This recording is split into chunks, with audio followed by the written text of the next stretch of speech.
আজকে বানাচ্ছি পরোটা আর আলুর দম। প্রথমে বসে যাচ্ছি আটা মাখাতে। আর এই জিনিসটা এত কনফিউজিং কেন বলেন? একটু পানি কম হলে শুকনো মরুভূমি, আর একটুখানি বেশি হলে পুরো সিমেন্ট। তারপর আমি ভয়তে ভয়তে পানি অ্যাড করে যেন এক্সপেরিমেন্ট করছি আমি ল্যাবে। আর এই আটা হাতে এমন ভাবে লেগে যায় যেন সুপার গ্লু মেখে রেখেছি।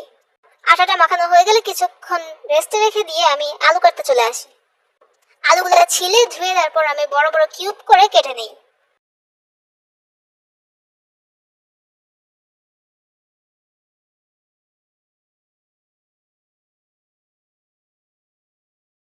আলুগুলা সুন্দর মতো করে কিউব করে কাটা হয়ে গেলে আমি তারপর পেঁয়াজগুলা সুন্দর মতো কুচি কুচি কুচি কুচি করে নিই।